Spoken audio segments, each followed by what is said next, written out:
I just don't know how to balance We have to out. find that. Yes. And then we officially. Okay, we're gonna get started. I'm gonna call the meeting to order. Somebody, I move that we support this. Thank you all for and coming of course today. it passes. We'll start with introductions. My name is Amy Domboski. I'm the chair of the committee. This is the Community Council Committee of the Assembly. The chair, Dick Trainey, will be here in about 5 minutes, but he asked that we get started right now, so we are. So, Amy Domboski, Assembly. Gerald Hess, Municipal Ombudsman. Tim Steve. Dick Tremaine, Federation of Community Councils and Rabbit Creek Community Council. Pam Massey, and I'm the secretary of the East Hillside Community Council. Al Milthball, University Area Community Council, FCC delegate. Kathy Gleason, president of Turnagain Community Council and FCC delegate. And Julia Tucker, Assembly Council. Okay, well, we'll start. Everybody has been handed out the draft resolution. I think that was handed out at our last meeting. Does everybody have a copy of it?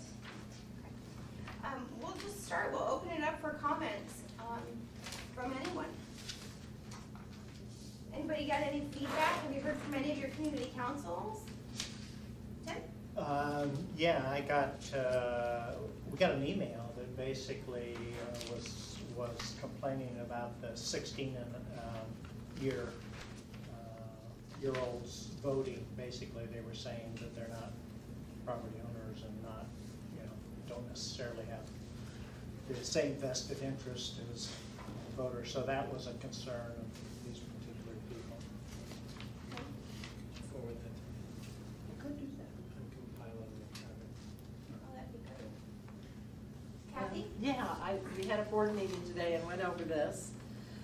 And I go jump into that particular item. We also kind of collectively had a question about not really liking the 16-year-old provision. I can't say for sure. I have to go back and look at Turnagain's bylaws. I think ours have 18, but I'm not positive. There was that same sentiment that, they can't even vote. One concern was like if there was something school-related, project-related, and you get a bunch of, teenagers come in, 16-year-olds supporting a project that may or may not be, but sway a vote in terms of support or opposition, and then you never see them again, and they really didn't understand really maybe what they were voting on or the ramifications of it for the community. Sure. Don't want to put 16-year-olds down, but that was expressed as perhaps that isn't a good idea. Sure.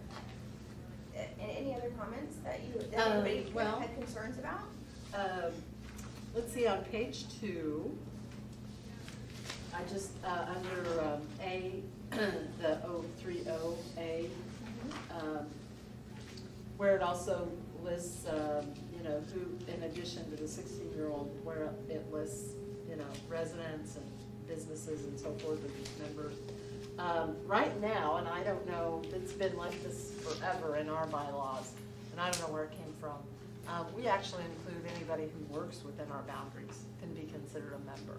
And so this doesn't include that, but the board thought, you know what, we don't even know why that's in there, and we're okay with it not being in there.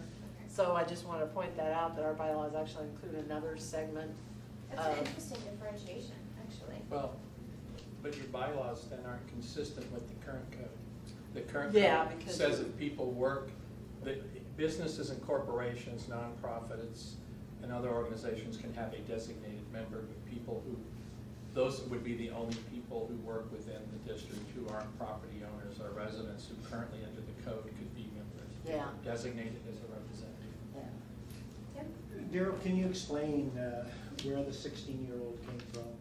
Well, actually, I was the one that suggested it when Ms. Tucker and I were having discussions, because when you look at the current code, it says if you reside in the district, you are eligible. It doesn't say you have to be 18 or you have to be 14. So my interpretation, and I believe it is correct, is if a 14-year-old who lives in, say, Fairview, went to the Fairview Community Council and says, I meet the definition of a resident under the code, I want to join the council, and they say, well, but our bylaws say you have to be 18. Then my question is, can community council bylaws be more restrictive than the code that governs them, and that I don't think they can be. So I think that we need to put an age in the code.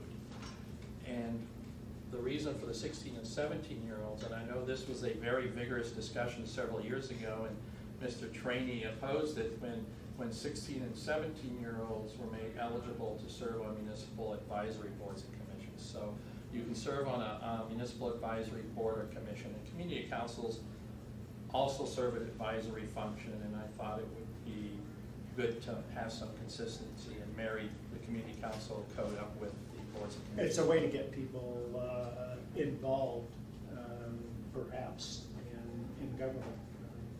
You have some of the high school kids wanting to be involved. An interesting thought on that topic, though, there's a bit of a check and balance, because if somebody's going to be appointed to a board or commission, they're going to go through an interview process too. And I mean, it's one more layer, obviously, but it's just, though they may be similar, it's different. It's quite different than, like Kathy brought up, 150 teenagers showing up for, like in my area, maybe a skate park next to an elementary school, where the parents might have a different idea of things that might be important and ramifications than the kids do. So You just have a large something to talk. family, you have a lot of votes perhaps. Yeah. Kathy, did you get a chance to finish up your thoughts? Well, I mean, well, maybe if there's anybody else that has thoughts on that particular item. Yeah, personally, my thought is it should be 18. But also, I think it should be a caveat if it is lower, that if you're emancipated, because obviously if you're emancipated, then you have responsibility as an adult. But then again, in the family, standing for the regular life, 16-year-old is still under the parents' preview and parent responsible, and they speak to the house. They shouldn't be speaking to the household. That's not our community. That's my view. I'd just like to point out that, Mr. Chair, Right late as always, sorry. he is here. Too many meetings. I turn it over to you, sir. You're doing a fine job. I can shut up. I do like control. Sarah. And you know, I attend the YWCA social justice luncheons that they hold every month. And last month, the topic was youth as community leaders, and they had quite a few young people there, the Youth Employment in the Parks group, and several other young persons. And I was, surprised at the take they have on local government. They perceive the older generation as not caring about what they think. And, they made the comment that this is our community, we'll be paying taxes for the next 20 or 30 years.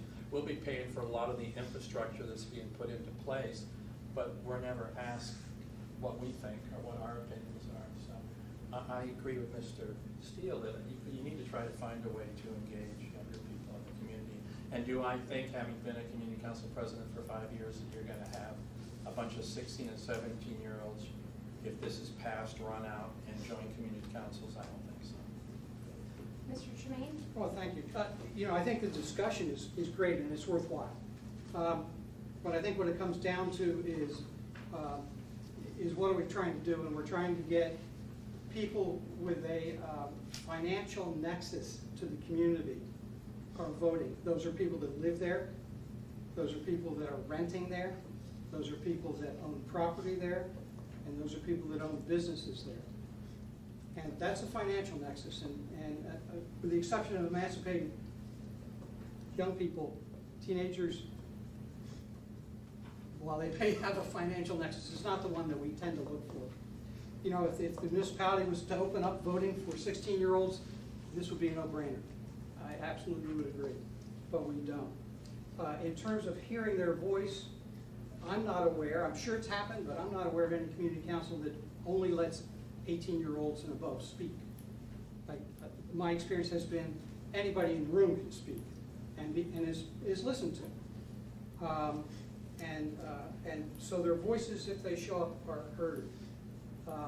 I have been in community council meetings and watched a group of people come in, take over the process for one particular item, never were there before, never were there again. There's a golf dome on the Seward Highway that happened because of that in the Huffman O'Malley Community Council. They showed up for one meeting, they made it happen, they left. I can easily see that happening with a bunch of 16 to 17-year-olds for a skate park next to a senior housing. So I think it's a great discussion. I think it's important to make sure somehow that all people can be heard in these meetings. But I think it's probably was implicit when my guess is when the code was originally written, it was implicit that he was a voting age person, which was 18. Mr. Trini? I would agree with you, Dick, but I do remember an assembly member who remained anonymous because I did. They introduced an ordinance that would not allow children under the age of 16, under the age of 18 to be on a board of commission. I got butchered. Let me tell you, when you told the public that if you're under 18 you can't be on a board of commission, the parents and the kids turned out in droves. Because the kids feel it's their town. And you know, it's always interesting. We put bills out there that those kids are gonna have to pay. We're gonna be gone. Those kids are gonna have to pay the taxes on those bills. So they should be able to vote. And I believe in getting, well, that's an issue we have to do Just saying. sometime, not today, Dick. But I just want to get kids at this age involved in government, because so many of these kids have high school projects where they're told by their history or civics teacher, go to a local government meeting. You've been there to sign your name. Absolutely. How much better if they can go to community council and participate in it? We get them young, participating in the system, so they don't get turned off and dropped out of it. So, and believe me, I have this discussion with my spouse, who thinks I'm crazy now. Tim? Believe me, if she had a vote, they couldn't get to vote till they were She 21. has a vote. Tim and then Pam. Yeah, I was just gonna point out that West High every year has League of Women voter-sponsored kids votes or debates, or the Supreme Court coming to talk to the students, and that 1,800-person theater is usually full.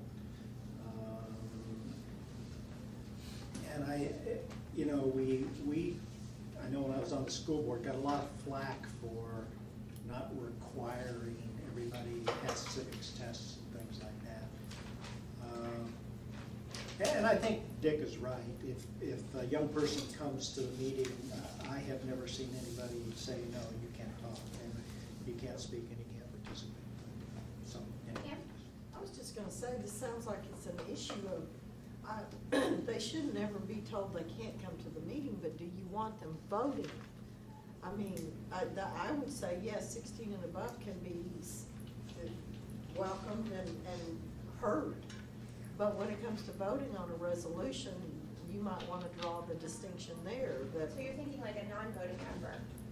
a non-voting member, but I wouldn't discourage or say they can't speak. Would there have been any legal issues with creating a different class of members, Julia? I don't think so. I think the things that Daryl and I discussed was, one, exactly what he said, we need to have some kind of an age in there, because now you don't have any protection. Two is that at least some community councils may want to engage, as Daryl has suggested. And so I don't think that you want to forbid community councils from creating an age. And so then the question is, what age is going to be mandatory? And if it's, and then how are you going to describe it and give, flexibility if that's what's, there's no legal requirement to make, that I can find, that would make it necessary to have 16-year-olds and up as voting members. That's a policy call, as Mr. As everybody up here has talked about, and that Mr. Traney has personal experience with, in the context of the Youth Advisory Commission, the accessibility and handicap advisory kind of commission, things that are across the board that obviously involve kids. There's also an awful lot of discretionary income being spent in the community council. I mean, that's where the discretionary income is. So if you're looking for financial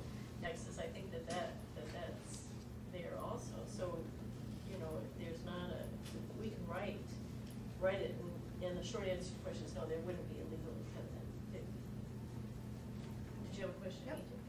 Yes, Julia. We have under 18s on some of our boards and commissions. Do we discount their vote and not let them vote on issues that are financial facing these advisory boards? Because they spend taxpayers' dollars. Parks and Rec spend taxpayers' dollars, commission. And I think we have some younger people on that one. Do we not let them vote? I think that they do vote. I mean, I think that that was part of the consideration that you talked about when you had concerns about youth as voting members. But I think on advisory commissions, whether they spend money of the city or not, they're allowed to be voting members. I can check into and just make sure that there isn't some additional caveat or restriction that says, okay, they're voting members except on financial issues. Find out for me, Julia, if you would. Because we have time to do this. That's the main thing. Some people have been worried we're pushing this. We're not pushing it. I want to wait until we get all the community councils meeting again, so we can meet with the FCC, we can pass this out, Dick. We can talk about this with the FCC, get them to go back to community councils, then bring the information back to us, so we can work on this, because there is no desire that we have to have this done by any date certain. Right. The other legal impediment is that I think in this state that, and the exception may be an emancipated minor, but there may be a contracting restriction so that persons under 18 years of age are legally incapable of engaging in contracts. That's why their parents have to open up bank accounts for them and things like that. So I will also check on the legal impediment. And I don't know if community councils ever have to themselves sign contracts, because I think that goes all through the FCC. But you know, if a community, and I don't know how funding works for community councils, but I think you have to, go ahead. If I can, in many cases, community councils are really not formal entities at all. But in some cases, are they formal entities? I suspect there are some, perhaps Girdwood Board of Supervisors, I'm guessing might be.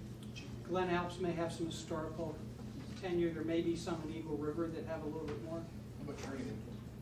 No, but I mean, aren't some councils legally have gone and gotten Yeah, I mean, nonprofit it's a mix, status? is what it comes Right, down to. But yeah, so for turning those it that are into- nonprofits, if they're keeping financial documents and stuff like that, then their officers would have to be of legal age to enter into those kind of agreements. I mean, that's where you'd want to make sure that was covered. That's a great point. Tim? Yeah, one more thing. The school board does have a student representative. The student representative makes reports. He's a representative of student government at the various schools. And he makes a report at every meeting along with the military delegate or military representative. They attend all the meetings and so on. So actually, they even go to Juneau and lobby with the school board.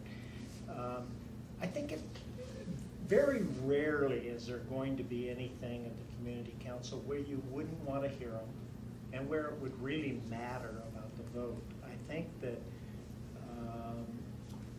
I guess because of the discussion, I'm getting to the point where I think we should have them involved. We should encourage their participation. It's their community, and they should start thinking about that. And so, I don't know. Are the votes that close in most of the meetings? I mean, aren't they usually just trying to get Anybody to show up? the feeling? Well, no, but get the feeling that, well, in some cases that might be true. There's lots of community councils. If you miss a meeting, you're present by the next meeting. Well, the one meeting you'll have 50, 100 people there, and the next meeting you have 5 show up. I mean, it depends on the issue. But anyway, I have no strong opinion one way or another. I guess I like to get kids involved. Anyway. Did you have anything else, Mr. Tremaine? I guess I want to say, we've all recognized it's a policy call, and I think the discussion is beneficial, no matter what the outcome. It's a good discussion. And as someone in training has said, there's time and it's gonna go to all the community councils. So this is, I mean, you know, depending on how this is actually sent out to community council, you may just highlight this one and say, you know what? This is something, we think a lot of this is boilerplate. This one you might wanna think about. And that was the purpose of giving this to everybody here, particularly community councils. And we've got time, because we're not gonna work on this until September gets here. I want all the community councils to be functioning again, having meetings. I don't want this to be dropped in any community council. They would come and say, you did this when we were not meeting on purpose. They already said that, so. Oh, thank you. Yeah, so, I don't want to be right, okay? Okay, going back, did anybody else have anything on the 16-year-old agreement that they wanted to share? we need to advertise this so that the 16-year-olds come out to the first meeting of the community council. Yeah. Well, I was gonna forward the draft to the YWCA and some other organizations that engage with Think youth, of one so of others. they need to be engaged in this Maybe it's conversation. like 7 music or something. Not Black Sabbath. Anyway, interesting Okay, discussion. to the second point, I'm just looking at Northeast's resolution that we have in front of us, if anybody's had a chance to see it. And Kathy's covered the first point about the voting age at 16. And their second point, if everybody has that in front of them, they, Actually, yeah, The first point, I actually discussed this with him, we hand delivered it. The first point is the section in the draft that says community councils may put attendance requirements during the previous 12 months on candidates running for office. yeah, you're right. And their council, they recently had these two two proposals for their amendments, and they voted them down. That's interesting, because there is that requirement Well, of many that you have to. Currently in the code, it doesn't speak to this issue, and most, and having read 34 sets of bylaws, most councils do have attendance requirements. The majority of them do. And when Ms. Tucker and Mr. Trainey and I talked about this, you know, also the majority of the councils allow somebody to show up at a meeting, they sign the membership register, and they're a voting member. But they do have attendance requirements to run for office, whether I know in Fairview it's one meeting in the previous 6 months, a couple of councils is one meeting in the previous 12 months, and we thought that was reasonable. And when I talked to Mr. Bretz, currently the code allows, it's up to the council to do that. And all the language we're proposing is, it says it's up to the council. So we're not saying councils can't do it. And what he was proposing is that we put in the code that councils cannot do this. And personally, I think we would get a lot of negative feedback from community councils if we tell them they do not have the ability to put those requirements. Julia? I also think that from the context of the comments, to me it appeared that they thought that this was two-pronged, that you had to have an attendance requirement in order to vote, not just an attendance requirement in order to be an officer, because they said the first was to limit voting of officers to only those who have attended meetings previously, so that's not voting on. I think that this comment is directed at something different. I actually talked to him about it, and it was election of officers.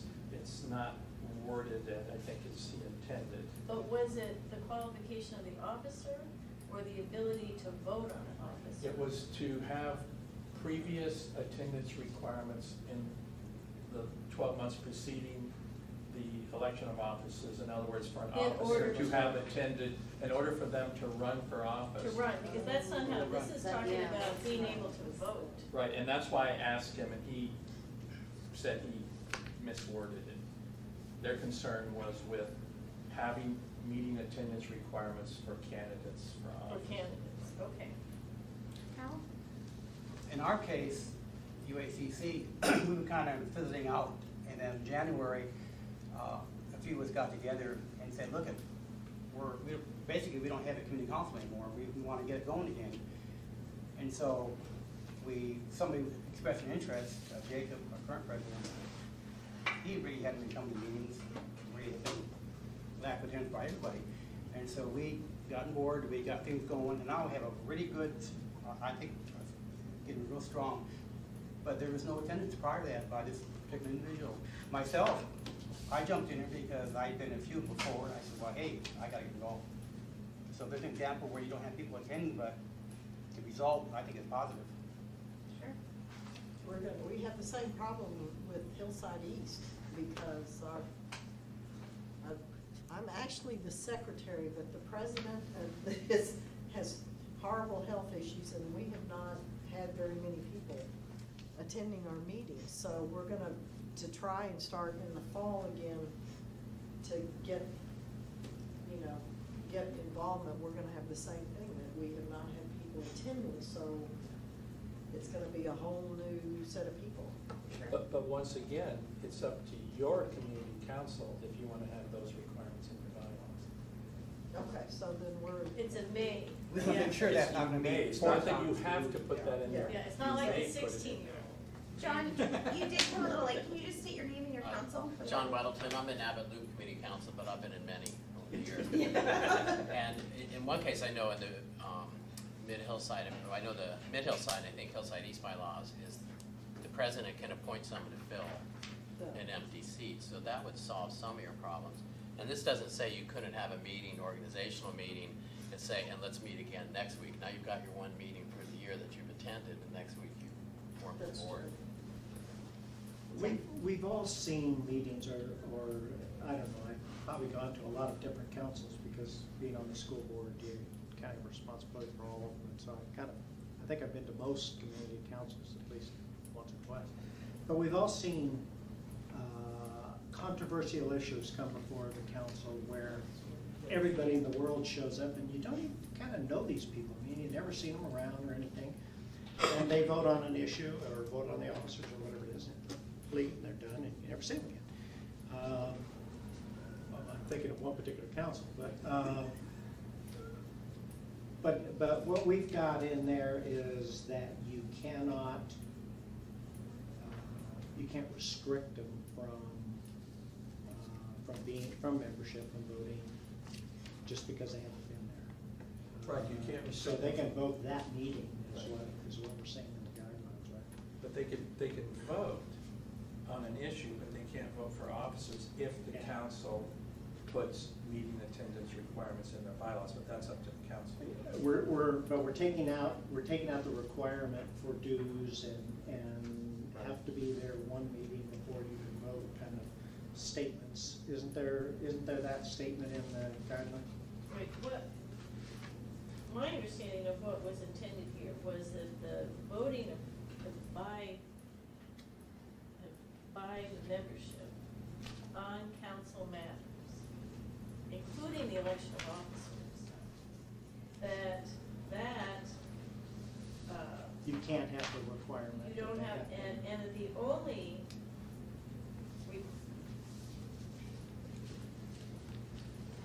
The only restriction is Yeah, I for guess- voting for officers, and you have to be in attendance 1 or 2 meetings in the prior preceding 12 Right. months. That's Okay, so it's not matches the candidacy, Jernigan's yeah. bylaws right So, now. and then what was the rule on to be an officer? It's up to the council to set the councils to set the, well, the councils can define the requirements, and that's, as is in the current code, councils define the requirements to be an officer. So if your council wants to say it has to be somebody who's attended one meeting in the previous 12 months, they can do that. But it's up to the councils to determine the requirements to be a candidate for office. How do you verify that? I know our council, for example, we required them to attend a couple of meetings before they could be an officer. Because we had a problem bar, and they got 100 people to show up to our meeting and wanted to elect all new officers. We said, no, you can't, we're requiring you to attend 2 meetings first. And they never came back again. Had they cared, they would have been there a couple of meetings, but just that one time, they wanted to change all the officers.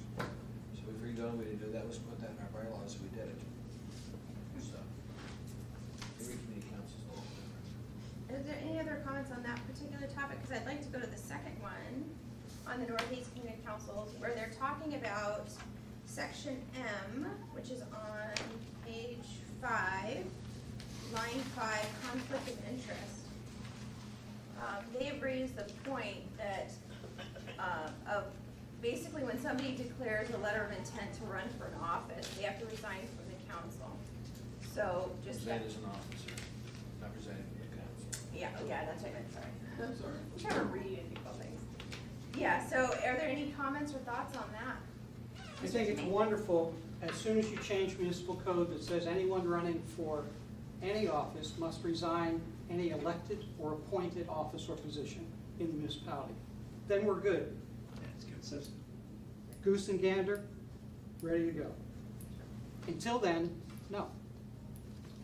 I had the same thought as you. And I will say, the Federation of Community Councils bylaws say that if you register to run for an office, and I don't remember if it's municipal or any office, you must resign. It's any- We're not talking I about have that. to say, That's okay. in my last election, that's exactly, I was our FCC delegate and I was also the council president.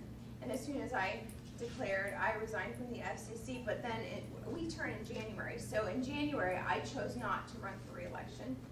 You know, but I was stepping down, but it wasn't right away. But, you know, it's the same kind of thought. It's, well, if you're on the assembly and you run for, you know, mayor, or if you run for state house or senate or something, they don't step down. So is it realistic, and they're getting paid, is it realistic to ask a non-paid community council? And some community councils, let's face it, have a hard time filling their officer positions. So that's something to consider too, in my humble opinion. Yeah. I have had some feedback that community councils are actually, you know, they're grassroots of democracy, and they're kind of an incubator for community leaders, and that this might discourage some people that have leadership potential from being involved with community councils, who may think about, wow, I enjoy being a community council officer, I enjoy being involved in the community, and decide they want to run for an office. So I have had several comments regarding that. Is it common sense to drop it? I would urge the committee to drop it. What about having it be optional up to, as you did, as you're thinking of some of the other We're things? trying to think of consistent or get closer to consistent in terms of. If I One can, respect. it's my understanding of bylaws and regulations that if it's not prohibited, it's allowed. Yeah. And they cannot be more, and so in that case, they would be allowed if it was not mentioned. Mr. Trainee? Julie, would you just drop it? Tremaine actually made a point that's important this time. A rare occurrence. Other somewhere. points aren't important. We have an old history. I don't know where he got it. Something like a certain assembly member did. I was gonna say, ironically, when my board just met, we were okay with that, but having heard, I don't think that we, you know, thought about some things like what you said, Dick. And so I think that makes a lot of sense. If it's not required in other cases, then why separate out people in official, you know, officer positions with councils? Okay, I think those were the only 2 points from the Northeast Community Council. They're the only ones that I saw that actually. That's the only written comments I've That's received. I did get one email, but you alluded to it earlier. Yeah, and there was something in that also about, you know, we said dues, you can't require dues paying to be a member kind of thing, and they alluded to something like that, but the discussion was not real clear to me as to what they really meant. What they meant, yeah. Yeah. They talked about corruption and Yeah. One of the comments he's referring to, it came from a member from Chuyen that was talking about giving gifts, monetary gifts, or asking for a fee, or people giving donations, and he said something to the fact like we should be able to trust our councils to. I was a little unclear if he was for it or against it, but I'm sure that'll flush its way out in a formal resolution once the council starts meeting. Al? Well, I'm not following exactly what the person's concern is there, but like we just had a picnic and we asked businesses for donations for door prizes. Not a raffle or anything, but door prizes. I don't think there could be any corruption in there, but is that kind of what they're alluding to, or what? I did that, I didn't bring that one up, but she brought it up, so I kind of had to do it. When Amy brought it up, I kind of had to at least acknowledge it. I didn't understand what the discussion was, the way it was written. Having, Madam Chair, having not seen the comment, but having had some experience with community councils, our community council meets at a school when schools are open. Some of us remember when the school board wanted to start charging, or at least the administration wanted to start charging even nonprofits like community councils to meet in the public facilities. Well, we have no visible means of support. None of us have a visible means of support. And it could be easily construed that if we had to start paying, then a benefactor that would provide for that could have some undue influence. That may be, yes. Taking that a step further, Rapid Creek Community Council meets every month, including during the summer. And we meet at a local church. There's not businesses, I mean, Rapid Creek, there's no businesses in there to speak of, a few times. So, and we only have a couple of churches. So we meet at the church, and we give them a donation every month. Again, we have no visible means of support. So we have what some members of the Assembly have referred to as a poll tax to vote. I think it's $3. It might be as much as $5 a year. It's very modest. My memory tells me that I was on the Assembly when we had this discussion about not to exceed 15, which means there should be a nice Assembly record of that. It would be worthwhile if your attorney could go back and find that record. Since the Assembly is, it's not was and will be, it's a body that exists, it would be good to review your discussion when that occurred. Some of you might still be there. Some might be there.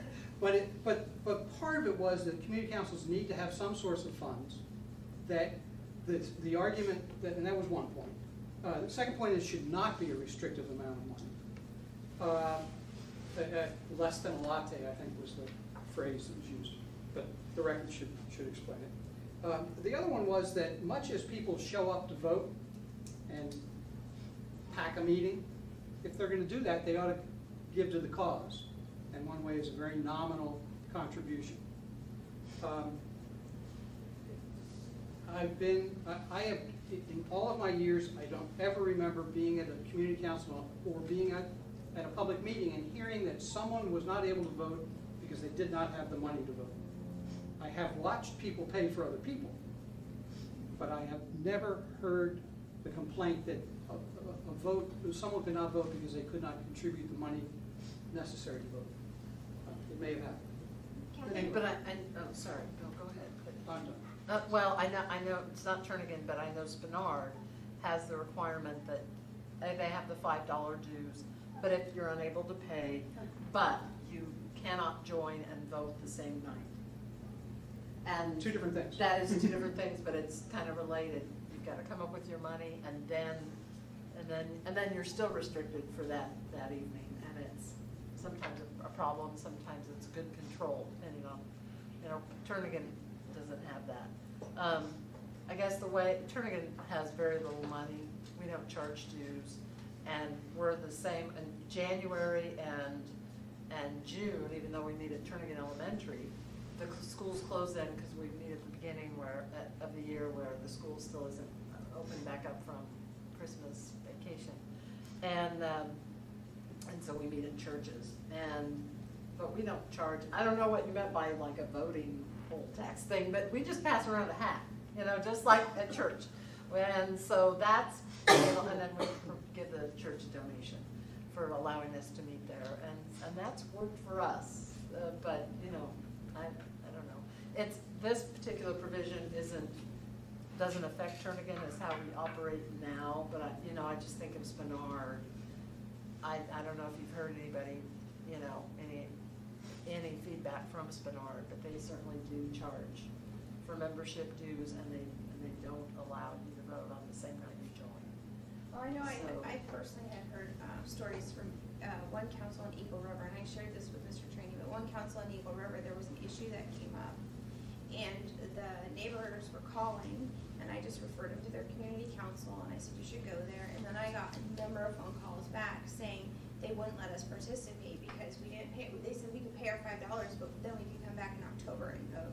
And this was, you know, back in April or May, whenever, because they weren't gonna meet the next month, and they were gonna have summer off, and you have to attend so many meetings, and if, you know, but we're not gonna have a meeting.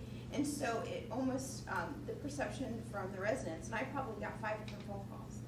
That's, I mean, and for 5 different people, you know, there was more than 5 that showed up that called me to tell me about this, and they just felt like the bylaws were being used.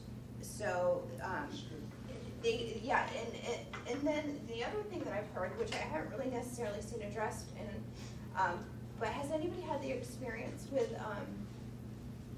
some councils won't let motions come from the floor? They have to be from the elected officers.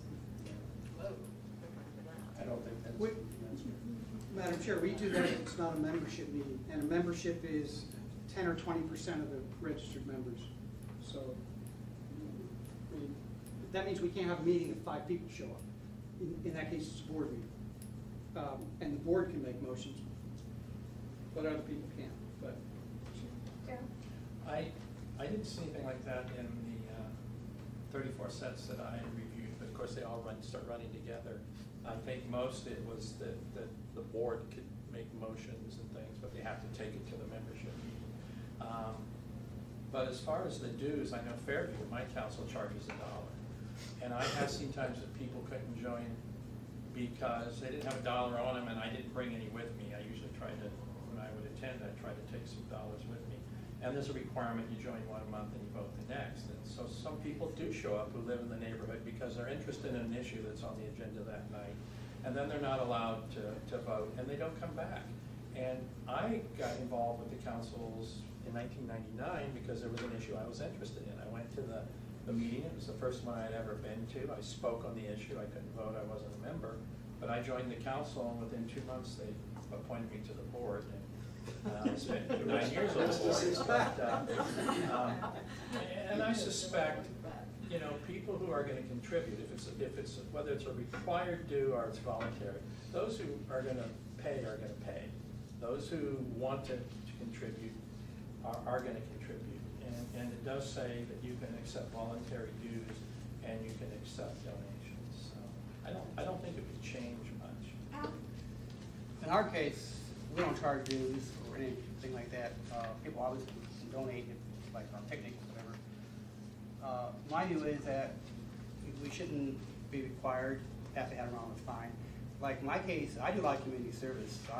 I'm on animal control advisory board, all volunteer. I've been commissioner in scouting. All my life I've been doing stuff voluntarily. That takes a lot of time.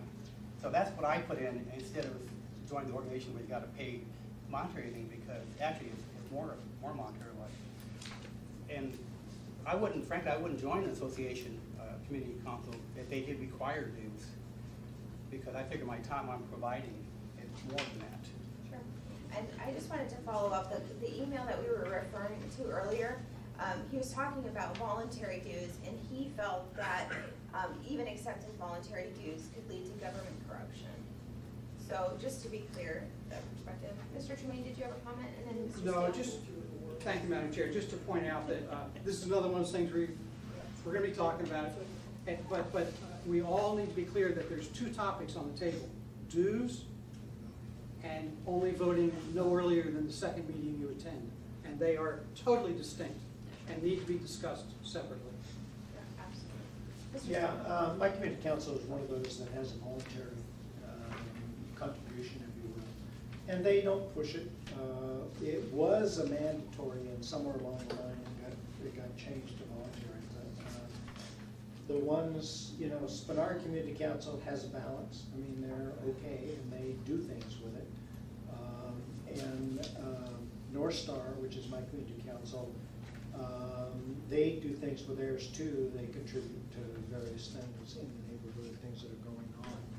But they do have some discretionary money, which a lot of councils don't have.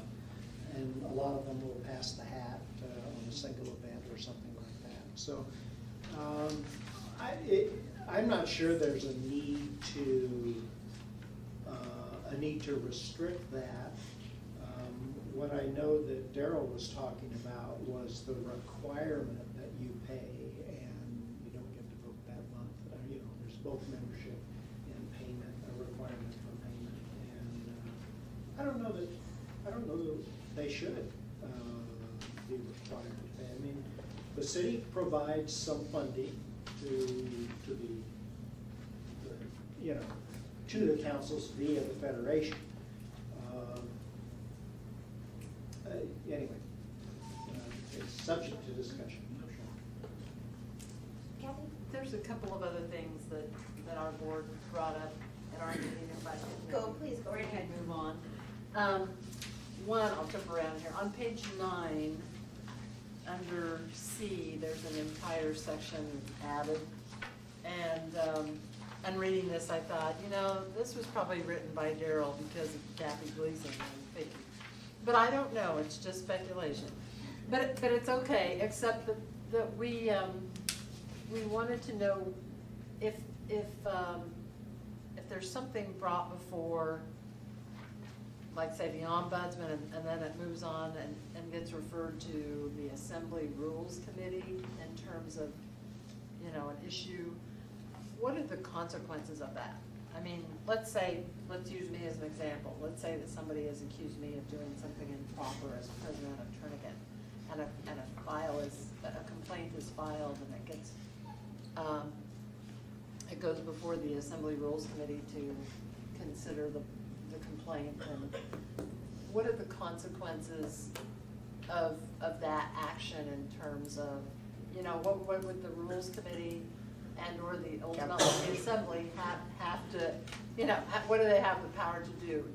Is just capital punishment on one extreme, or, we're just curious, in the end, could they demand that the council remove an officer? I mean, we don't know, we just were curious, how far could this go in terms of Actually, I didn't write consequence? this, I didn't know about it until I saw it. But, Oh, I thought for sure you were thinking of me, but. No, I actually, several months ago, I requested a legal opinion from the municipal attorney, and I shared that at the Federation meeting. I think I brought copies to the first meeting in this committee, because my office, Assembly members, and the clerk's office do get complaints about community councils, and there's a lot of confusion who has jurisdiction over councils.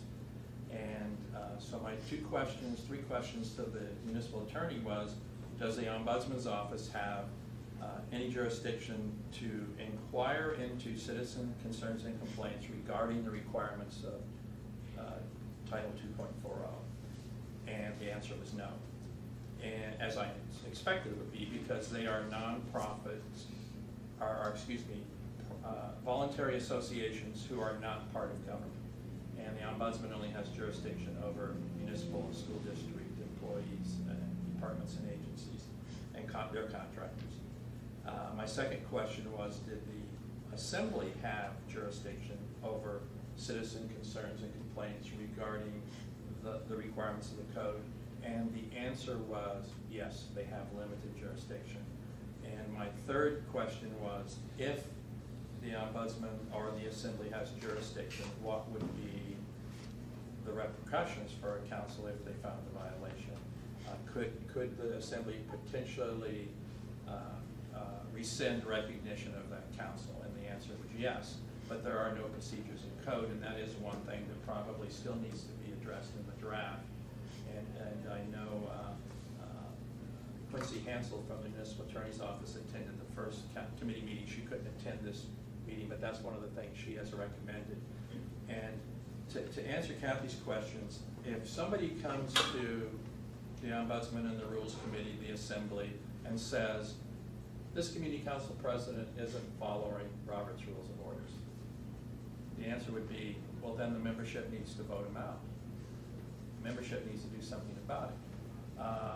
Our council president didn't transmit this resolution we passed to the planning department in time for it to get to the Planning and Zoning Commission. The answer would be, the membership needs to do something about it. The jurisdiction of the Assembly is really very, very limited regarding, do you have open meetings? Do you have the things in your bylaws that are mandated to be in the bylaws? So as far as how, somebody brought up, you know, there's a mandate in the in the code that minutes have to be taken at all meetings. And somebody suggested we put in there and be available at the next meeting. But that's overreach, because then you're trying to tell a volunteer that they have to have those minutes done by the next meeting. So you know, the code has to be at a high level, and that's why a lot of things are mandated for uniformity, but a lot of things are left to the discretion of the councils.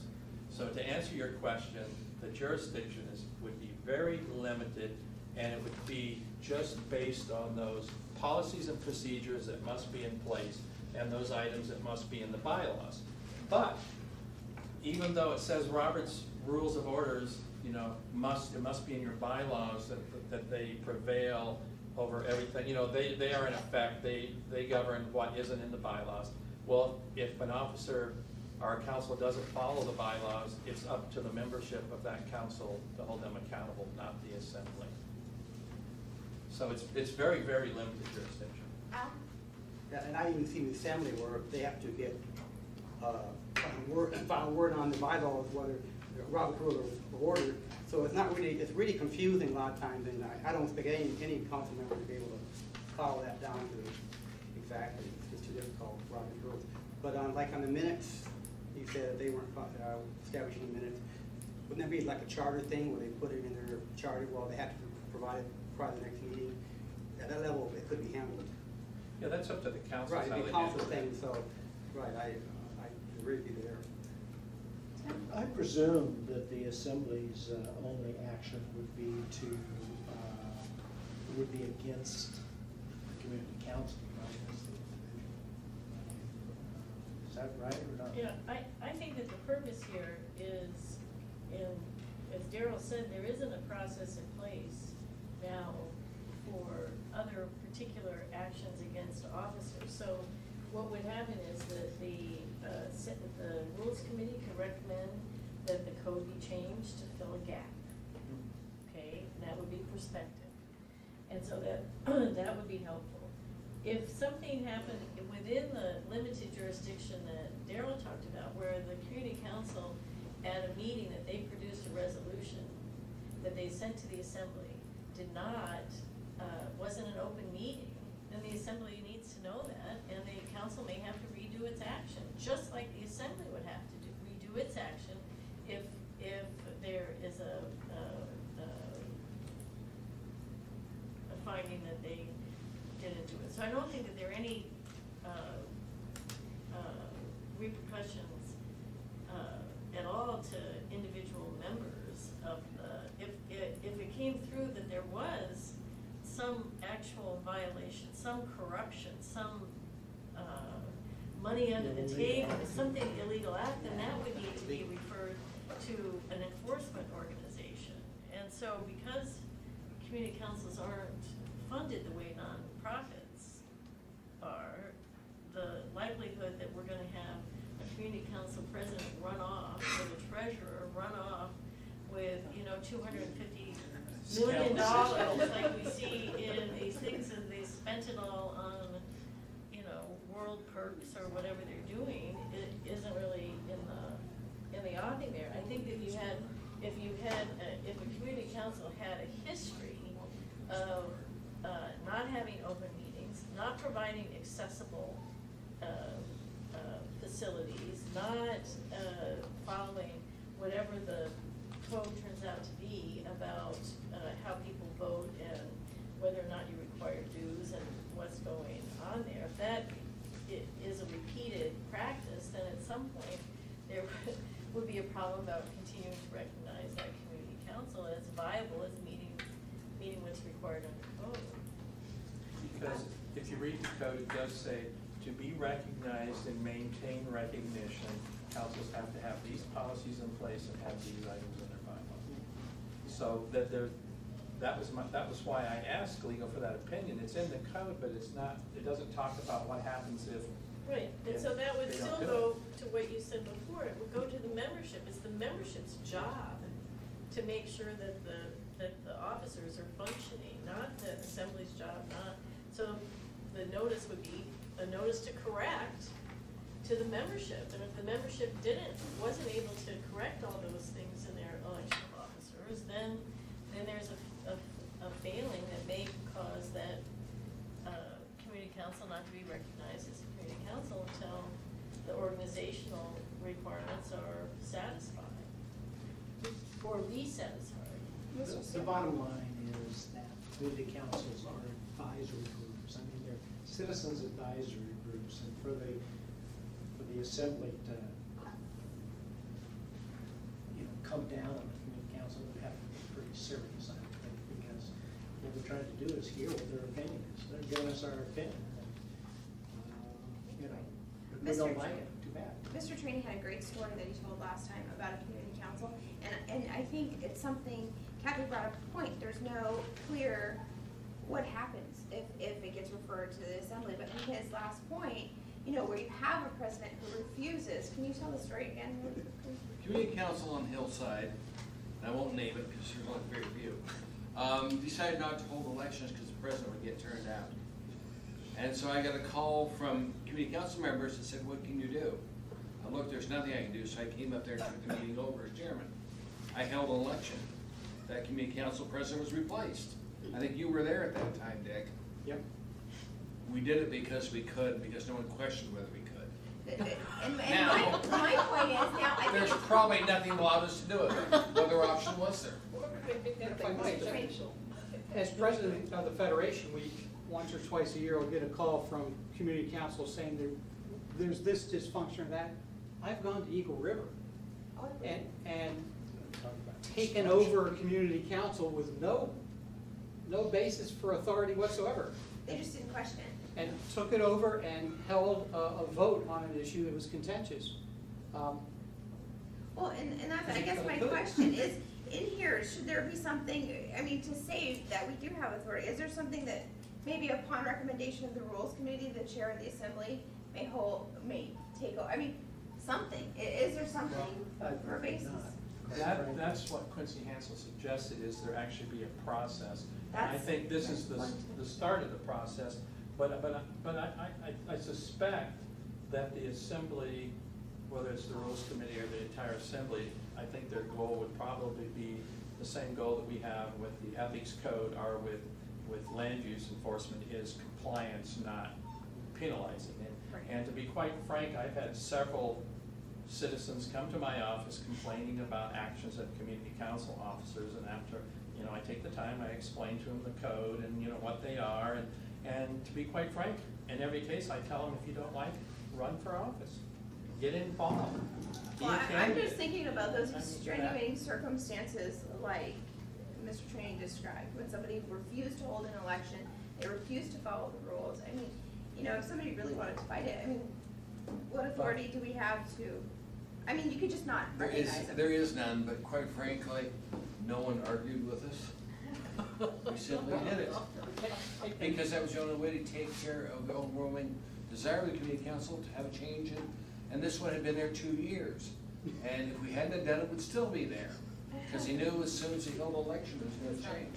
Yeah. John? So.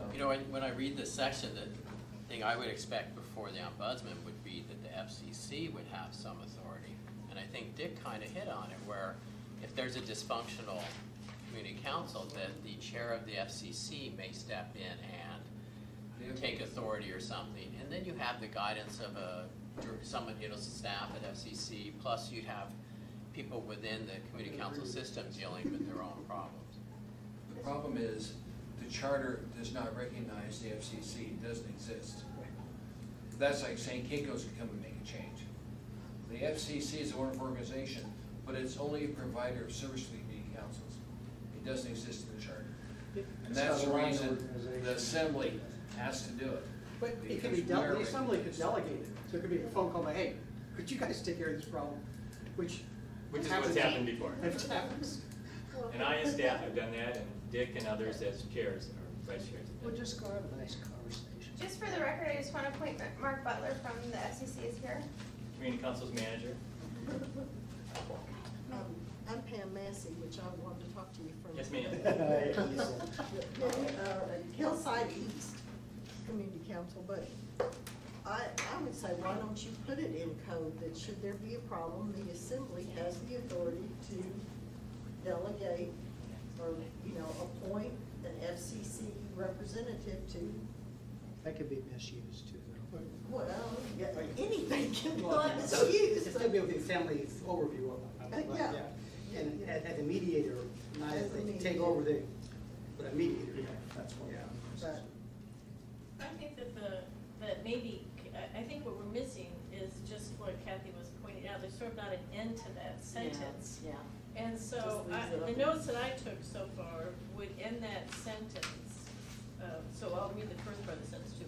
Bylaw review and items related to actions or inactions of the community councils and community council officers may be referred to the Assembly Rules Committee for, and then I would add, for recommendation to the Assembly for appropriate remedial action. And then you covered, and that appropriate remedial action may be the letter to the president that says, hey, can you go and do something about this? You're under contract, the FCC's under contract, let's do it. And, or a letter directly to the community council with a copy to the FCC that says, we've been advised of this and we need you to come and sort of have a show cause hearing in front of the Assembly on why this is why we're getting these complaints and what you're doing about it, so that the management comes out there and you can give it a public forum, and that's a big tool to be able to use, and the FCC itself couldn't accomplish that, but the Assembly, it gives them some things, and then would that help your problem? Yeah, I think so. So We're we just know kind it's of up like, for okay, once it goes to the recommendation, rules jail, committee, then off with their what? head, or Yeah, whatever. yeah. Not that you would be worried about it. I could see me Hypothetical. conducting a meeting and they come in and take me. Drag you out. Please go, drag me Yeah, out. that's right. Like the big one comes out like the That's vaudeville right. stage. Yeah, there was one time where the EPA wanted to send me to jail. Remember MTBE? The Assembly passed an ordinance, resolution outlawing MTBE in the gas. EPA said, Oh, right. we're yeah. gonna send Chairman Trainee to jail. I kept saying, would you please do it? I have a book I wanna write. They wouldn't And do no it. bail allowed, right? Well, They didn't if get bail. if I could, there was just one Yes, other Kathy, item. sorry. No, that's okay, since I actually made my board meet today to go over this. Page 3, the bottom of the page, number 6. I'm sure they volunteered. They were happy to have lunch with me, so. Did you He pay? buys. I did not buy it. Oh, okay. Yeah, believe it or not. Page 3, number 6. Page 3, number 6. 9:30. Yeah, all the underlined stuff. I mean, we just kind of needed more of a discussion about the basis of it, and not that we were opposed to it or anything, we just kind of needed more information with regard to that, and why the 120 days, and if council, just as this dialogue continues, if community councils thinks that's a good number, 120 days, or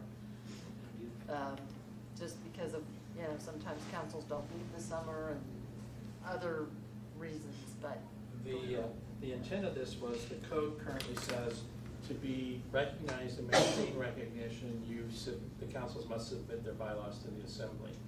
And when I looked through the 34 sets of bylaws that I reviewed, some of those have not been amended since before 2005, and 2005 is when the Assembly last amended this code and required that all the bylaws be submitted for approval. And out of those 34, maybe 2 meet the requirements of the code. So Ms. Tucker and Mr. Trainee, I had this discussion that we need to, obviously, when this code passes, if there's any revisions, then all the councils will have to submit their bylaws for review to make sure they comply. But what happens when a council amends their bylaws? There was nothing in the code. You have to approve them originally, but what if a council amends the bylaws and says, you have to be 55 years old to join the council or something? So we were trying to look for a process to ensure that when councils amend their bylaws that they're submitted. I know oftentimes they submit it to the Federation, but it's the Assembly that authorizes community councils. Yeah, I just put them in their file. I never done anything with them. So we discussed that a lot of councils don't meet in the summer, and that's why we put 120 days. We could actually, and you know, if you, I think I see your concern, Kathy, if they don't meet in June, July, and August, and they meet in September, that means, and there's a requirement that, you know, bylaws revisions be noticed for a month or two. And our bylaws. So we probably do need to look at that 120 days. It may need to be longer, I think. that's Or you fair. could run the days, whatever that period seems reasonable, run it from the first community council meeting after passage and approval of the ordinance by the assembly. And because you're not gonna be able to review all of them in one fell swoop anyway, the assembly won't. And so that way you'd have sort of a rolling, That should address it if you don't meet until September and say the ordinance was approved in May, but you don't meet until September, you have 120 days from your September meeting. And I guess. John? Sorry. Okay, just, well, I read this, that it implies that only after this ordinance would be passed, that then you have to change it within 120 days. But what Daryl is saying here is that if there's any bylaw changes in the future, you'd have 120 days. So you could reword this, community council approve amendments within 120 days of any bylaws change, period. And then it's more general for the future. Yeah, or we break it down to two things, because as Daryl said, the first part was code says now, and it has since 2005, that you have to send it in. So we know already that they're gonna be, that every community council after this passes is gonna have to send in amendments. And then there could be a much shorter period after they do that for when they submit it to the assembly and amend them. I mean, what's the practice been when the bylaw, how soon does the FCC get a copy of an amendment? The council's office gets sent one, and they ask me to post it on their website. So, I mean, Right, so is that's that all I do. I usually- don't review them to say, okay, does this meet Right. code? I just say, okay, and I post it on their Right, website. and how soon after they pass it do you usually get it? It depends when the secretary or officer gets around to it. Good, yeah. Right, and so what, do you have an average time period? I don't know, a month or so after the change, sometimes the Right. next morning. If it's Right. Kathy's, it's the next morning. Right, so it looks like that period North Star? of smaller amendments, or amendments after the first big amendment, the amendments that they've been getting, could be a shorter period than 120 days, I suspect. Mark? So there's an approval by the assembly of these bylaws? Is that what this is getting at? No action. Is there an action taken? But Yeah, we, they're submitted but on we the do end. want updated bylaws. Or all it is sending it to the assembly so the assembly is knowledgeable about it? So they look at it and see if they have those items. Meets the minimum requirements. Meets the requirements of the code. Okay, so on a practical matter, who does that? You're going to the assembly Um, We can do it Yes, via. that's it. versus the clerk or someone like that. I don't know Okay, if because- does it now. Well, Who keeps? Nobody's doing it now. Nobody's doing it. So if they say, no, this doesn't work, it's bad, then the assembly or the ombudsman for the assembly or whatever sends it back to them and forces them to redo it? We don't Or force people to do anything. or ask them to do it? I mean, and is it not valid until signed, approved by the assembly? Well, if it doesn't meet the requirements of the code, Then it it's can't not be, gonna be it valid can't be anyway. valid. To be valid, to be recognized and maintain recognition, a community council's bylaws you must have certain policies in place, and your bylaws must contain certain items.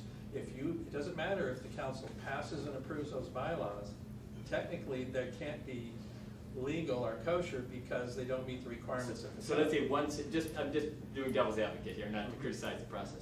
So what if there is one sentence that's wrong out of a 10-page document? So the whole thing is not valid until All the approval? votes taken up until that time are dismissed. I mean, that's the The bottom line practical is- sense. People will come to me and go, okay, who's approving this? When you And is there wanna- public hearings, and is there a I process? It's not that they're approved, and there's not a public hearing. Just want updated. They're bylaws. submitted to the assembly.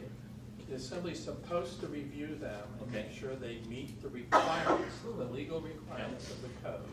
and then they communicate back to the assembly, to the council, who sends it to me and says, posted, it's legal now, or it's good. Well, I think Dick had made a good point before he just had to step out for a second, but his point, if you look on page 3 and look down at line 32, 33, where it talks about before assembly acceptance, there has to be some sort of assembly action, and Dick was thinking it would be through an AIM. It is, and that's what Daryl and I talked about. So for assembly actions, the way that the program for the assembly is sort of set up, you have ordinances which are passed and approved by the assembly. You have resolutions that are passed and approved by the assembly. You have assembly memorandum that are passed and approved by the assembly, and then there are AIMs, Assembly Informational Memos, and those are accepted by the assembly. And so the concept here is that in order for the assembly to have a valid recognition of a community council, the community councils, the prerequisites for requisition have to be met, and those are met in bylaws. And so in order for the assembly to make sure that it's on track, then it needs to accept. And so if they present a bylaw, and if one sentence says that you have to be 55 years or older to participate here, then that bylaw probably won't be accepted. So it's not disapproved, it's not accepted, and it goes back until you get it right. And so if it's a typo, if it's something that doesn't go to any of the core requirements, then that's not a problem, because there's so much flexibility. It's not anticipated that every community council thing will be bylaws will be the same on every subject, but they gotta meet the ground set rules. So that AIM then gets put on the agenda of a meeting? Yeah, so you put on the agenda of the meeting. And then that can be, that's on the consent agenda? Yeah. And so that could be pulled out, and they could ask for testimony and so forth on that? Well, So people- there's testimony, and public testimony is a term of art, and that is when you set up and you require testimony. You have different periods. So no, an AIM is not subject to public testimony. Could they pull it out and ask different questions about it amongst themselves? Yes. Or from the For audience? clarification, well, asking when something has not been noticed for public testimony, then the practice of calling people up and asking questions about it isn't favored unless that person has had notice that they're going to be asked questions. But so basically, what happens is that it is going to be accepted or rejected. And if a whole bunch of them are in there and one is, they'll get a report. And I think, although Dick's not here, I think what Dick anticipates is we have an Assembly Rules Committee now. The Rules Committee is going to be staffed enough, probably Daryl and myself and somebody from the clerk's office, to be able to make recommendations. And I don't anticipate that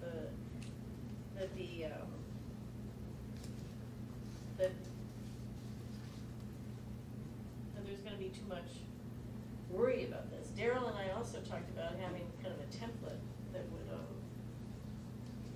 be one that the community councils could work from, and then they could dig around with what they wanted to change and not change, so that it doesn't have to start from scratch.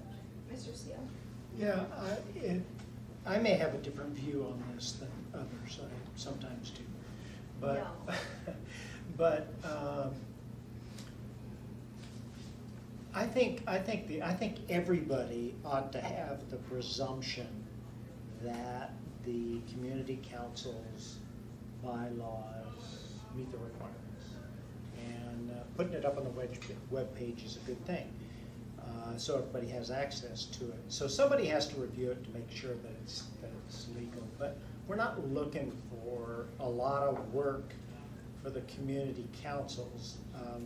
All we're looking for, I think, is the ability to, if we have a question or a concern, we can go to those bylaws and we know they're up to date, and we know that somebody's kind of looked at it and make sure that they meet the requirements.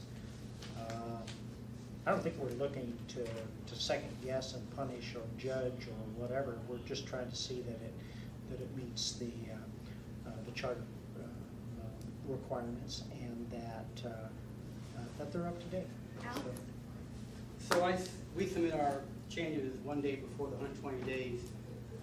With a problem with it, to be another 120 days to correct that, and then if we don't correct it, can we not probably exempt from submitting resolution or anything because we're not in compliance? So how far does it go and how long, and that's the whole I don't want to get into that, but that's a whole Do you comment on that, Julia? Well, I think that, in terms of, the notes that I took were, one, I agree with Mr. Wellington's comments that, Darrell talked about two different things, and both of them are covered here. And one is the initial 120-day period for bringing it up, and that should perhaps be triggered from, one way to handle that is triggered from the first community council meeting. Then I think that the next thing is to, the next subcategory under that are just basic amendments, and when those are filed with the assembly as opposed to with the FCC. And then the third note is what you're talking about is, okay, they do it, and then what's the time period? And do we need to have that in code, or is that something that the Rules Committee sends back and says we're not able to accept these without the following recommended changes, and you have to have enough time to be able to get those changes in place? And then So what's a reasonable time? Well, for us, we meet every month, so I think 120 days is plenty, or 90 days, whatever, but some don't meet for 3 months. And I think what people need to keep in mind, the requirements in code of things that have to be in the bylaws is actually a pretty short list. The definition of the boundaries consistent with the code, a process for election of officers, minutes shall be taken in all meetings, the dissolution of the council and disposition of the council's property upon dissolution, the management of the council's finances, procedures for amending the bylaws. The 90% of what's in bylaws is at the discretion of the councils. The assembly and code mandates that I can look through a set of bylaws in 3 or 4 minutes and tell you if everything's in there. It's pretty, it's a short list and it's pretty cut and dried. So a part of the problem is that the assembly did not follow through in 2005 when the code was last amended, and nobody looked at the bylaws and told the councils you need to, this isn't, I don't even know if they were submitted through an AIM at that time. We couldn't find any. I don't remember that time period, sorry. So do we dissolve the assembly now because they didn't respond? Well, I think Mr. Train said in the first meeting that the assembly, the municipality, has dropped the ball, and that's why he made a commitment that it won't happen again. Trying to get back on track again, because the assembly didn't do what it should have done. Pam? The question is, do you have to operate under the old bylaws until you get the approval? So if you change the bylaw on an election of an officer or whatever, are you required through that, if you don't hear anything or it's submitted for 120 days, and when are you allowed to operate under the bylaws? I think that's a great question, and in other applications, and I'll use probate and wills as an example. If you don't have a will in place, then our state statute says here are the requirements. Same thing for landlord-tenant. If you have an oral agreement with your tenant and it's never been put in writing, and you have no expiration date, then the law is going to read these terms and conditions into it. And so maybe what the Assembly and the Rules Committee want to consider for this is to bridge that gap, which is sort of another smaller template that says that until Basic guidelines. yeah, well, Basic you have the basic guidelines, but then Basic that because, and that's what the Department of Law has also said about a couple of other things. If you have something in place in other contexts here, not community councils, but other contexts here, and it doesn't meet code, then the code is gonna override.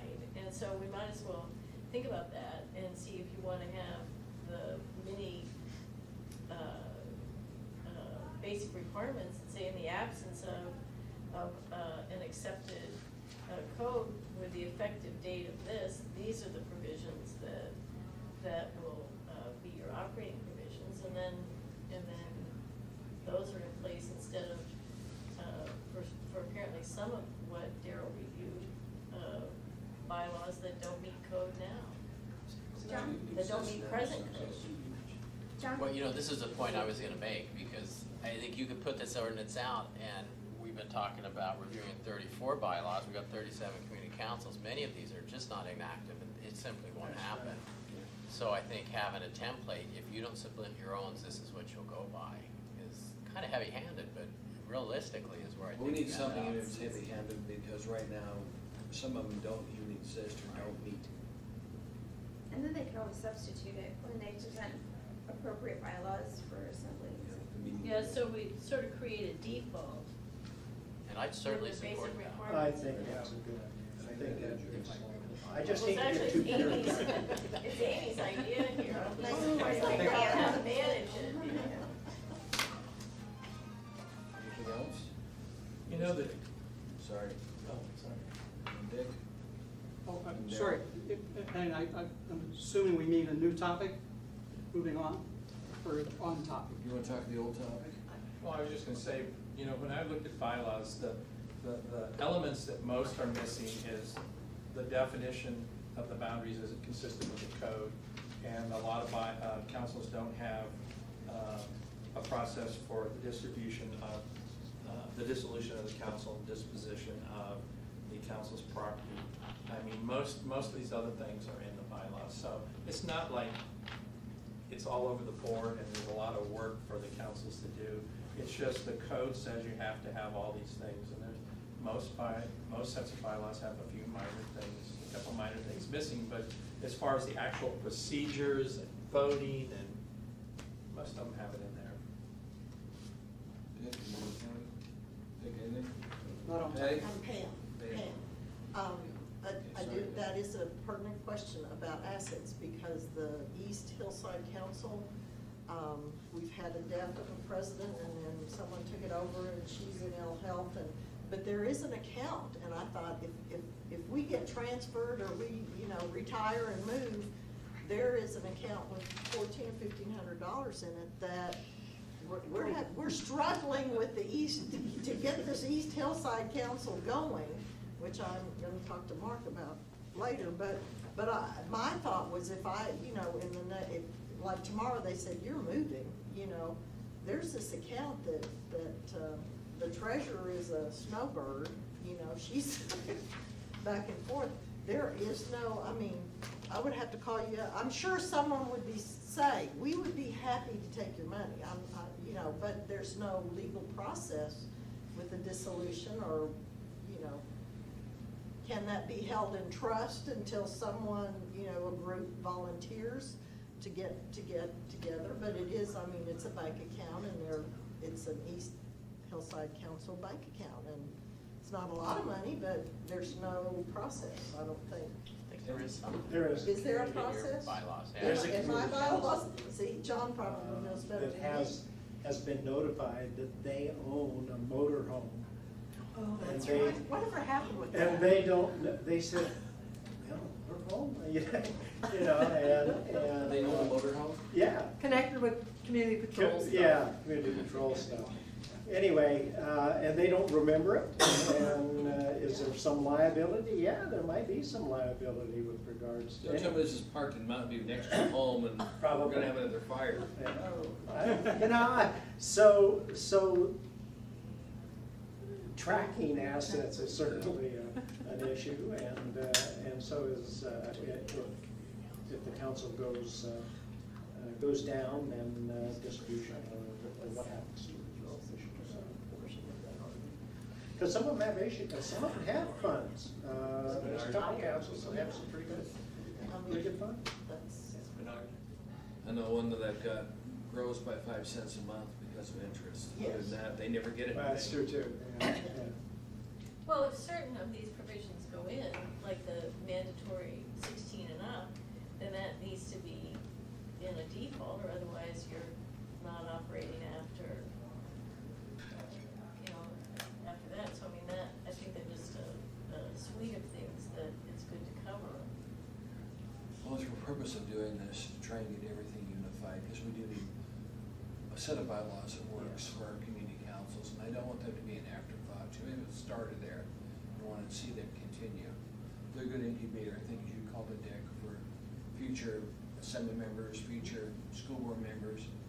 It's good when they come from community council backgrounds, so we don't have to tell them what a community council is. Yes, Dick, do you have something else?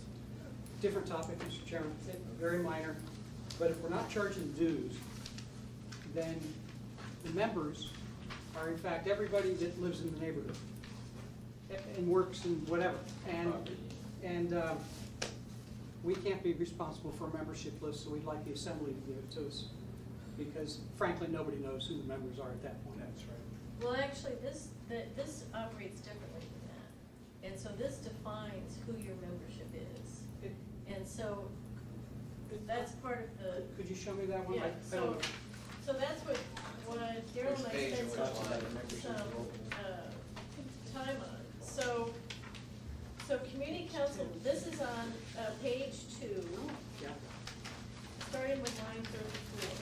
So membership is open to residents, property owners, and representatives designated by nonprofit associations, businesses, and other entities located within the geographical area designated as the districts. So nonprofit associations, businesses, and other entities located within the community council district we designate a primary representative and alternative. So for those, all those, then you don't, until they designate, then you don't, they have to designate to be on that list. Right. For residents, I asked Daryl now, how do different community councils indicate, even those that collect dues, how do you indicate that that person is really a resident there? And so he said that wasn't really an issue. So I don't think that the dues have ever really defined. I'm just saying, you're asking us to keep a list of, that we're not possible, it's not possible for Not us to keep. possible to keep. Yeah, Dick, are you referring to page 4, line 33?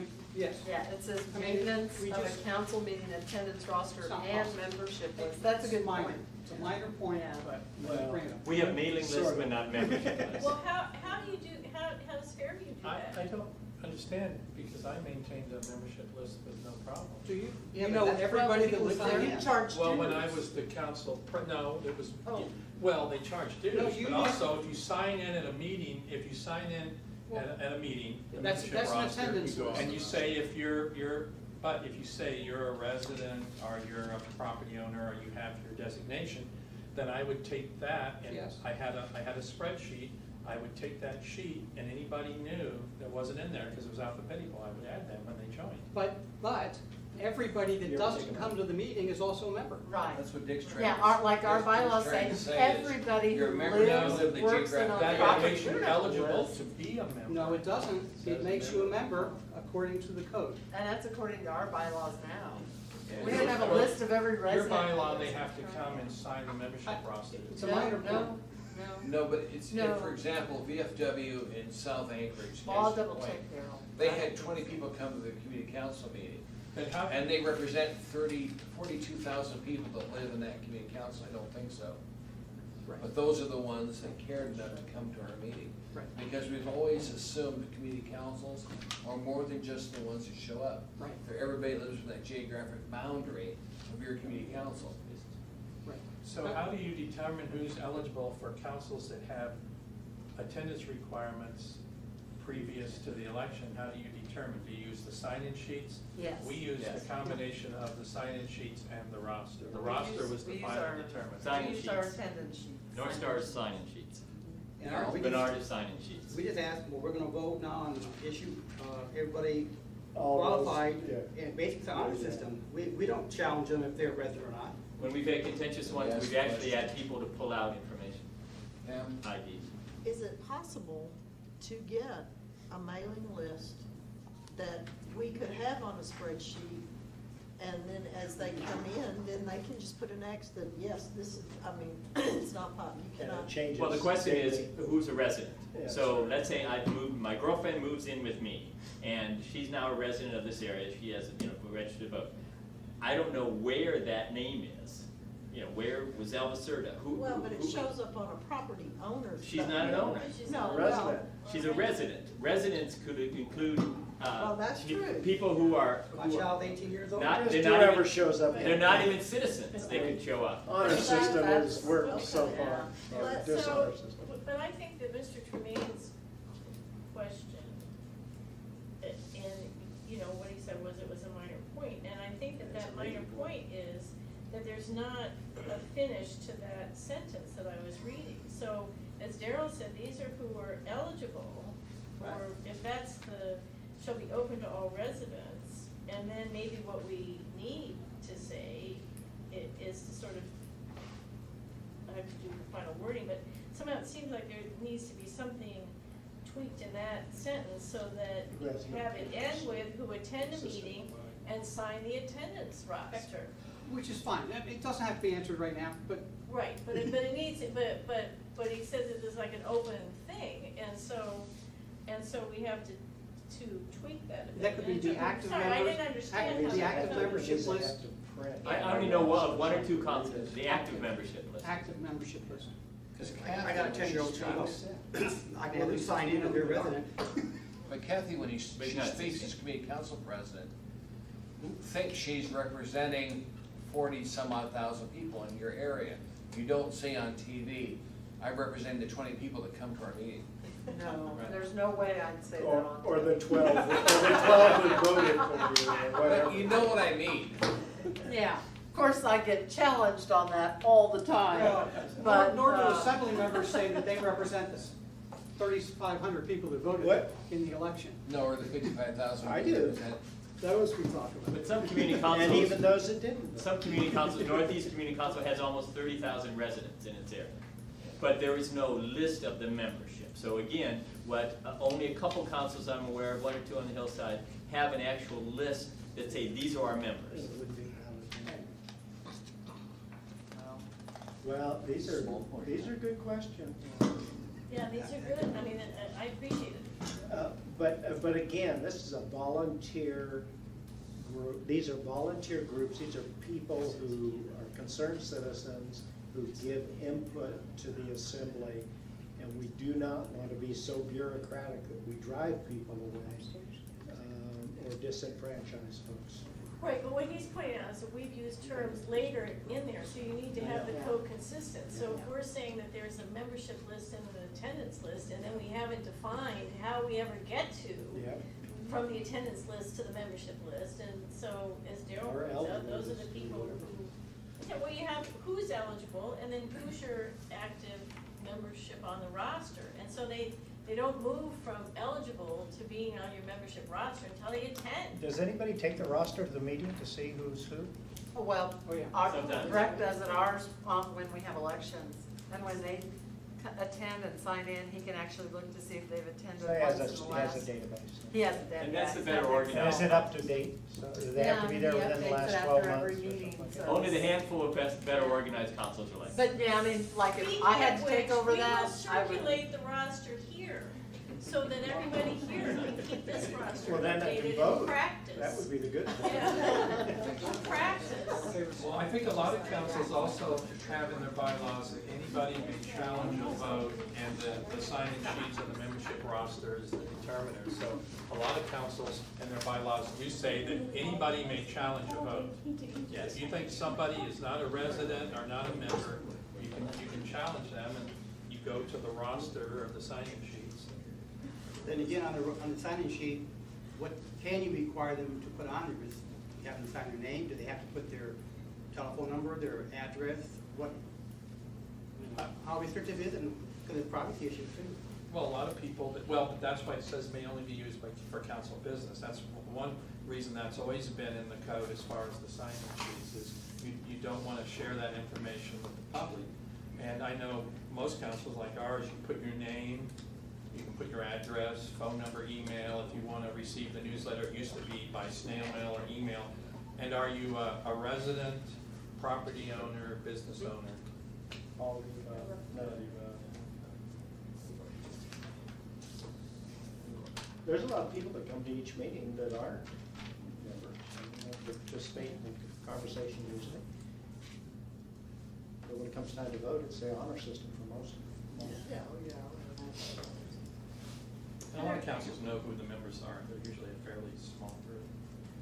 Are there any other comments? Anything that, I think Julie has a bit of rewriting she's going to be able to do from this conversation today. Any other comments? Madam Chair, off topic, but I really want to do this during a public meeting while you have benefit of council. Federation of Community Councils mailed its third quarter bill June 28th, was dated July 1st, and we haven't been paid yet. So I'm wondering, when is the date we can start to charge fines and fees 120 days. and interest? Is that starting next Wednesday or Thursday, or do we have to You take guys this? haven't got your What is your funding? contract? We chronically don't get paid by the assembly. On time. Chronically. By It the took 3 months to municipality. get our first quarters. No, actually, it's the assembly's, Yeah. assembly How office. much you do? Administered by the. 20,000. We'll take a check to the Federation. Love to have cash, but please make a check to the Federation. And we haven't gotten it. I'll call Ernie and find out where it's at, and I'll go up and see Barbara. I have a copy. I'll be glad to walk upstairs with I'll you. go upstairs and find out where it's at. Thank you, Madam Chair.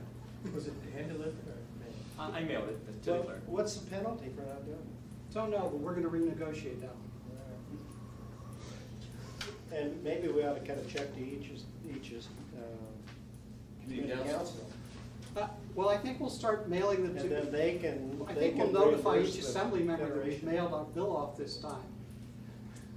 We don't have a large, unlike the Spenard Community Council, we don't have a large reservoir of money. Then maybe you need to get. You wanna buy a community motorhome? councils Not functioning, and you can help them out. Or get the motorhome saving office. Yeah. Here's the Of course, library. Bernard is getting picked on, and I don't think there's anybody here from Bernard, is there? They're just more Not on the successful. board, but I am a member of it through my business. And they're just more successful at fundraising than any of the councils in the last. They have a lot of businesses. And so They did a fundraiser in Coots and raised $16,000. Has Bernard, I mean, has the board or the president Do one for me. We're not political organizations. Anything else before we break this meeting down? It's a sunny day, I it's a got a Friday. 4 o'clock appointment. Kathy, are you? Anything else? Well, I know I signed one. of Okay, the we're not gonna meet Yes, till I signed- probably- let me put mine on one. I'm thinking the end of August. Let's try and meet the last Friday in August. We'll make sure that works for her schedule, because she's employed. It's Unless- 2:00 Oliver. I didn't know you could be employed and be on the assembly. Well, that's her time to come in. Can we do it before any issue? She'll have a disclaimer. We got some more information in our emails. Yeah, I did see that. thank you guys for being here. We'll get in touch with you later next week. Yes, sir. Should be the last Friday in August, It's August 30th. 2 o'clock, August 30th. Well, I know,